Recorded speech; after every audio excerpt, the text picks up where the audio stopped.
Pagkatapos nitong steal and slam ni LeBron ay iangat ng Lakers ang kanilang lamang ng 12 midway sa second quarter. Sabay ito ang pinatakbong play ng Denver. Mukhang kay KCP ata to mga idol. Siya kasi ang makakatanggap ng dalawang screens dito across the court, pero hindi. Kasama lang talaga yon sa action nila, and manonotice din natin na itong si Rui, dikit kung dikit talaga kay Jokic. Syempre, Jokic nga yan at kailangan dikitan mo talaga yan. Pero ginamit to ng Denver sa kanilang advantage. Kasi noong umaangat na si MPJ para kunin ang bola, available sana para umangat si Hachimura dito. Kaso ayun nga mga idol, ang thinking niya ay didikitan niya lang si Joker. Ending inahuli lang si LeBron ng ilang milliseconds at ayan na, good look na kay MPJ yan.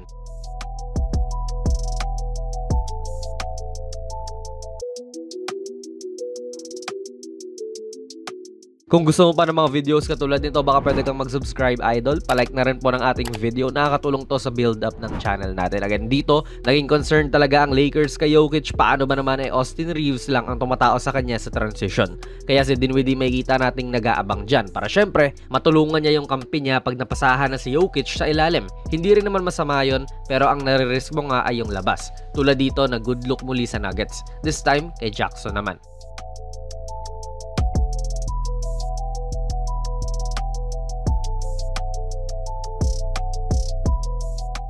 Nga pala mga idol, ang video na ito ay sponsored ng 1xBet, ang isa sa mga trusted betting sites dito sa Pinas at sa ibang bansa.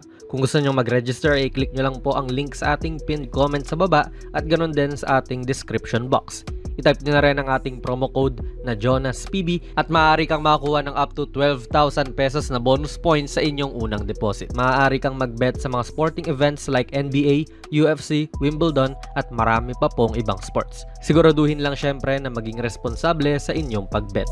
Good hands din mula kay Jokic dito, tumatapat siya kay LeBron, and kung ako ang tatanungin, kaya pa rin namang iwanan ni LeBron to Although hindi na nila pinaabot sa ganon at matalino niyang natapik yung bola. Now, ito yung very concerning para sa Lakers. Siguro kung nagmamadali kayong panoorin ng ating video, okay na kayo pagkatapos ng clip na ito. Paano kaya nila ito mapipigilan? Since transition nga ito, napatapat si Hachimura dyan kay Jamal. Pero syempre, si Jokic naman talaga ang tao niya. Although best defender din naman ng LA tong si AD at siya ngayon ang tumatao kay Joker. So hindi masyadong problema yan kung ikaw ang Lakers. Kaya nga komportableng nag-switch si Davis dyan kay Murray. Tapos itong si Rui kay Jokic nga. Kasi si Rui naman din talaga ang gustong patauhin ng Lakers dyan kay Joker in the first place. Tama. Pero pinofront na to ni Rui para hindi siya mabasahan syempre. And ito, nasa amuyan na lang din talaga Andito si Jokic mga idol sa may kanto. Kita nyo naman na andyan siya sa may linya ng free throw line. Pero hindi dyan binato ni Murray ang bola kundi dun sa pwesto na swak para sa kanyang big man. So seamlessly nakapasok si Joker at good defense pa rin to sa LA. Nag-help si LeBron, si Rui andyan pa. Kayang sumulo ng bangga ni LeBron. So as Rui pero nakakahanap pa rin ng paraan si Joker. Paano mo yun pipigilan?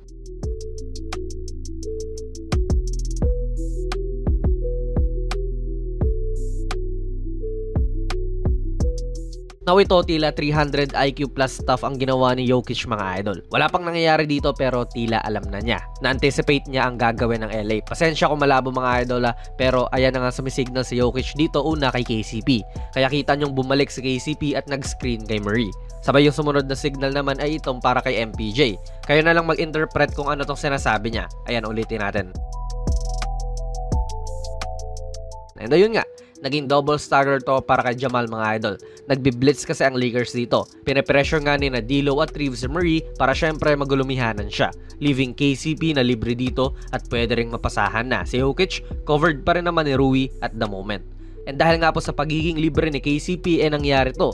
Kasi si LeBron, ina-anticipate na rin po ang pasa dyan sa kaliwa. At napabayaan na itong sa MPJ na makapag-cut sa loob. So hindi pa nangyayari ang play, sinasabihan na kagad ni Jokic itong sa MPJ na mag-cut. Kasi alam niyang gugulo ang depensa ng Lakers.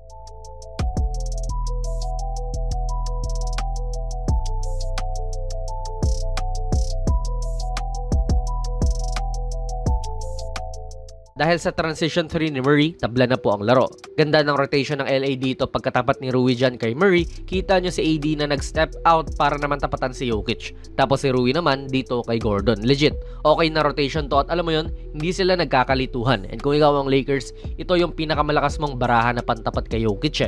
Best defender to ng team mo, if not ng buong liga. Pero best player naman ng liga yung kalaban, if not ng buong mundo. Iniskoran lang siya.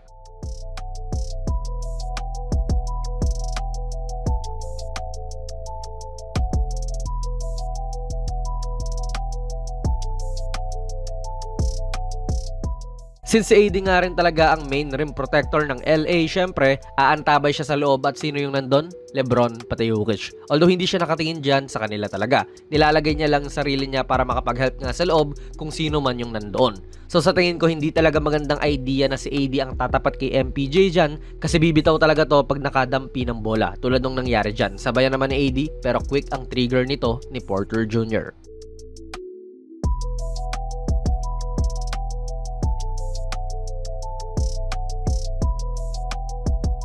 Again, kita nyo ditong si MPJ ang tinatao ulit ni AD plus may pick and roll action na ang duo ng Nuggets.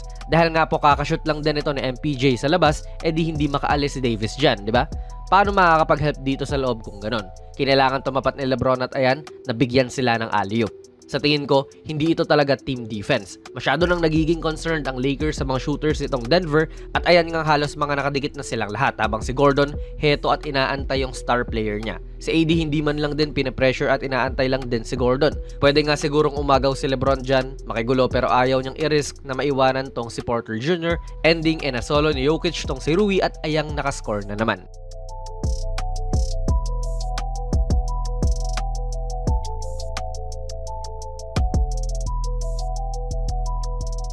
Siyempre, hindi nila mapigilan si Joker, di-double team na lang. And itong si AR, tao si KCP, pero dahil nga po may double team, kailangan nilang mag-adjust lahat.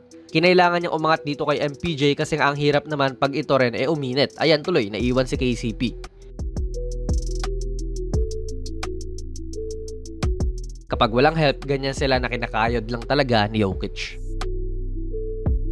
Again, yung threat nung kailangan nilang i-cover si Jokic ay umepekto rito. Umaangat na si KCP dyan at si AD, kita nga natin na hindi umaalis para syempre maganda ang matchup kay Jokic. Kapag nag-switch si AD kay KCP dyan, malamang libre na si Jokic, ayaw mo naman din yung mangyari.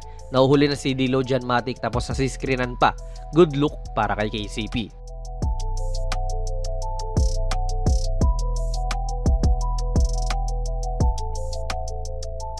Tila magkaibang Lakers team yung napanood natin this game mga idol. Noong first half, kung Lakers fan ka, high hopes ka Nakakalamang sila, double digits pa. Sila rin kasi yung nagdidikta ng laro nun pero nag-iba noong second half na problema talaga sila kay Jokic at halatang halata to. Sabay si Murray, may mga sariling moments din this game. Ano kaya ang pwedeng adjustments ng LA mga idol? Ilagay nyo lang po ang inyong mga komento sa ating comment section sa baba. Plug na rin natin ang ating very first merch mga idol. Ako po ang nag-design nitong Kobe vintage shirt. $6.89 lang yan mga idol at ayan po ang nilalaman kapag bumili ka. PM lang kayo sa ating Facebook page. Pwede rin kayo mag-check out sa ating TikTok shop. Kung nagustuhan nyo po ang ating video ay pipindot na lang idol ng like button. Mag-subscribe ka na rin sa ating channel at ako nga pala si Jonas PB and as always, hanggang sa muli.